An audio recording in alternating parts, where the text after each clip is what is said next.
The Arctic Circle is a frozen wilderness located in the northernmost part of the world, which encompasses Canada, Greenland, Alaska, and various other icy territories. The harsh and isolated environment of this region has given a rise to a number of ghostly legends and spooky tales that have been passed down through generations.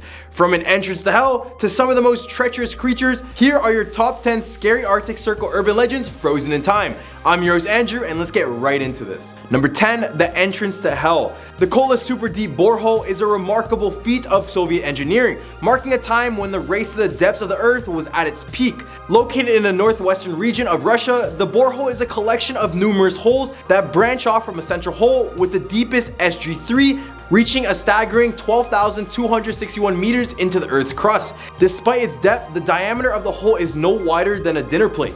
However, it is deeper than the Marianas Trench, the deepest point in the ocean, and equivalent in height to the summits of Mount Everest and Mount Fuji stacked on top of one another. The Kola Super Deep Borehole project started in 1970 and lasted until 1992, when it was brought to an end due to the collapse of the Soviet Union and high temperatures at the bottom of the hole reaching a scorching 180 degrees Celsius. The project was a success, providing a wealth of scientific insights into the geology of the Earth, including a surprising discovery of water-saturated rocks and the presence of 14 species of fossilized microorganisms. However, the Kola Super Deep Borehole also inspired a number of fanciful rumors and legends. One of the most widely spread tales is that the drill broke through a layer of rock and discovered a super hot cavern, with scientists hearing hellish hounds and tormented screams when they lowered a microphone into the pit. Although this is unverified nonsense, it is easy to see why the Kola Super Deep Borehole earned the nickname the entrance to hell. And if you guys want to hear some of these sounds, people post it on YouTube, and search it up and you can hear it on your own. But don't be fooled, because these are likely a hoax. Number 9, the Octavius. The story of the Octavius is one of the eeriest tales in maritime lore.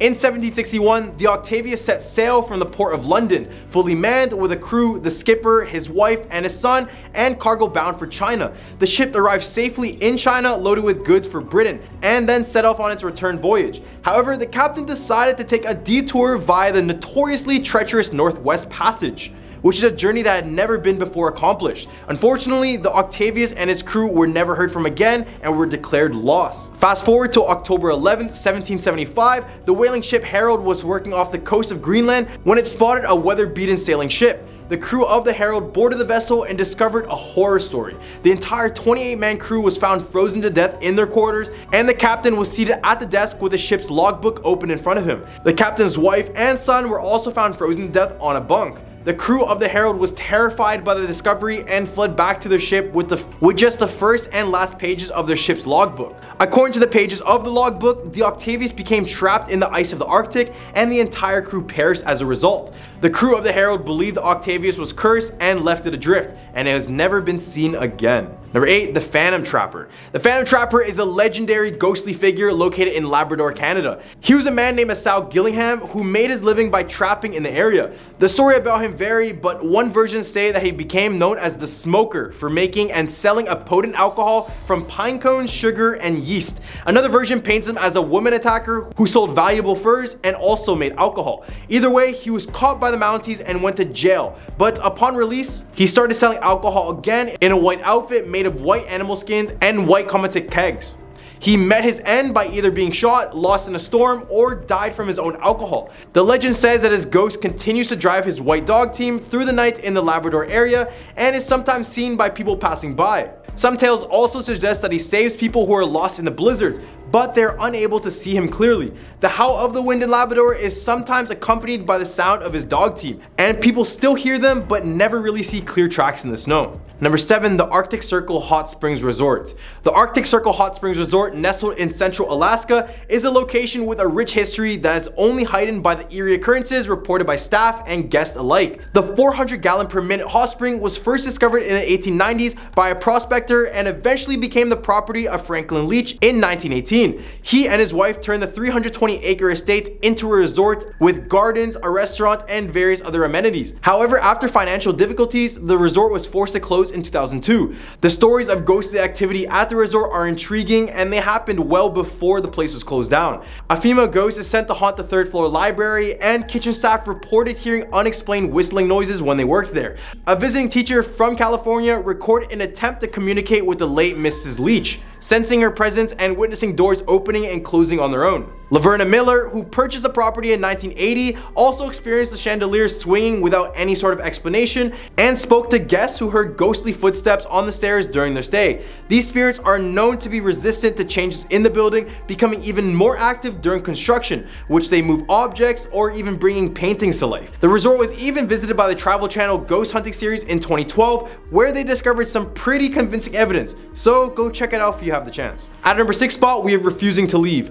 On the 15th of March 1853, Augustus Richard Piers, which is a fur trader who worked as a post manager for the Hudson Bay Company, passed away. Piers had requested that his remains not be buried at Fort McPherson. However, his supervisor, Roderick McFarlane, disregarded his wish and had him interred on the spot. Then in December of 1859, McFarlane was prompted by Piers' widow to retrieve and relocate his body to a different location. After digging up his remains, the workers were shocked to find that Piers looked just as he did in life, with no signs of decay or decomposition despite being buried for 6 years. Terrified and unnerved, the team began their journey to Fort Good Hope, traveling 300 miles by dog sled. Along the way, they experienced strange and ghostly events, such as hearing a voice reminiscent of Piers warning of approaching wolves, and the ghost of Piers himself appearing to McFarlane and his roommate as they slept. Despite these eerie encounters, Piers finally found his final resting place at Fort Good Hope. At the hump of our list, we have the S.S Baychimo. Embark on an eerie journey with me to the depths of the Arctic Ocean, where legend has it that a ghostly ship haunts the Seahorse Islands near Point Barrow in Alaska. The story of the S.S Baychimo is a mysterious and fascinating tale of the Swedish cargo steamer that met its fate in the ice. After 20 successful years of operation, the ship was trapped in the ice and was eventually abandoned in 1931. Despite its abandonment, the S.S Baychimo continued to float aimlessly in the Arctic, with real sightings reported by both Inuit residents and explorers alike in the decades following. Despite its frequent appearance, no one dared to board the ship or attempt to salvage it.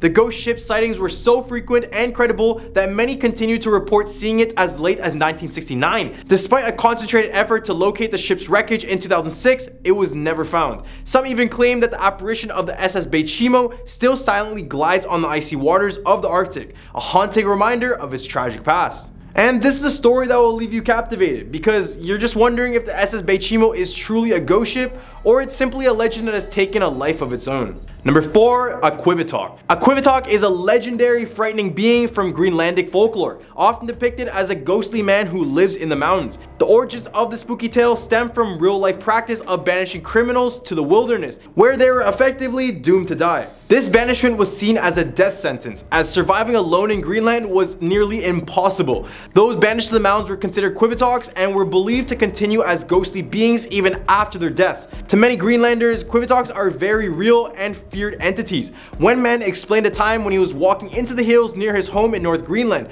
when he stumbled upon a pile of rocks with human bones underneath. This sight was not uncommon in Greenland, where bones are often preserved due to the dry and cold climate, but out of fear that it could be a Qivittoq, he quickly ran back home. And this is the case for many people in Greenland. Some Greenlanders are even too scared to even walk inland, much less alone, for fear of encountering one of these Qivittoqs. But if you do plan on going out into the wilderness, be advised to carry some specific items, such as a match, a needle, and a thread, as these are a form of protection in case you ever meet this creature. And this is because these items can be traded in hopes of avoiding harm. So just in case you're living in Greenland or visiting, keep a list of these items ready. Number 3, the Myling. Norse folklore is rich with creatures that lurk in the forest and come from a magical realm. Among these creatures are the Mylingar, which are these ghost children who were born out of wedlock and disposed of by their mothers in times when having a child outside of marriage was considered a great shame. These children who died unbaptized will become Mylingar, which are known to cry out at night from their burial grounds. Mylingar were not just sad children, they could also be vengeful and seek revenge against their parents, causing disaster and death in their path. Some would reveal their parents by singing songs of their fate, and others would nurse their mothers to death, and still others would appear on their mother's wedding day and dance her to death. If sufficiently vengeful, Mylingar might not only go after their parents, but also other children who answered their call. Less is known about the punishment fathers received from the Mylingar. They were also an echo of the unequal blame women receive for childbirth and unplanned pregnancy throughout history. So if you ever hear a child's cry in the woods at night or under the floor beds of your house, have a name ready, and beware of streams and brooks after dark. At our number 2 spot, we have the ghost of Tromso. The bleak beach located on the island of Endoyo in Norway is a place steeped in ghostly and supernatural tales. Known as Norway's longest beach, it is a white ash-like reach of shoreline that stretches for 3 kilometers and is situated between the dark, cold sea and the shadowy marshland, making it an ideal setting for ghostly stories and pagan awe. At night, the bright stars of the subarctic skies and the eerie darkness make for a perfect place for a moonlit walk, where one could listen for the voices of dead sailors and hidden sea trolls, which are trolls, and wights, which are wraiths. Locals claim that these trolls and wraiths search for victims in the night along this beach. On top of this, people on this island report that ghosts haunt each and every building downtown. But after doing further research on the town of 7,000 people, perhaps this is all due to the fact that the city's center was built on an ancient graveyard, which would just make for a lot of sense. At our number 1 spot, we have the King William Island zombies.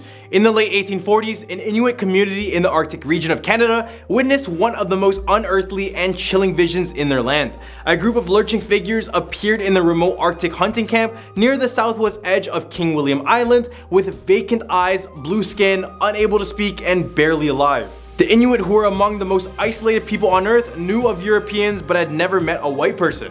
They were all gathered in an igloo when the crouching footsteps of the stranger got closer, leaving everyone scared and frightened. The old man in the camp went out to investigate and came face to face with a disoriented figure who was touching the outside of the igloo with curiosity. The figure was cold to touch, and the old man realized that he had never in his life seen a devil or spirit like these beings. These figures were the last survivors of the Franklin expedition, who had buried their captain, seen their ship entombed by ice, and eaten the dead to survive. They were in the last days of their futile bid to escape the Canadian Arctic on foot, and were still hundreds of kilometers from any sort of rescue. When the Inuit saw them off King William Island, historian Dorothy Ebert called these scenes the death marches. The cove and beaches around King William Island were littered with the disturbing remnants of this expedition, including scraps of clothing and camps still littered with dead occupants. Decades later, researchers would confirm the Inuits' accounts of cannibalism when they found bleached human bones with their flesh hacked clean. Pretty horrifying, right? Well, these are the top 10 scary Arctic Circle urban legends frozen in time. What did you guys think about this list? Leave a comment down below, but also leave some suggestions what we might do in the future. We want to know. But don't forget to like and subscribe to this channel for some more scary content. I'm your host Andrew, and I hope you guys have a scary day.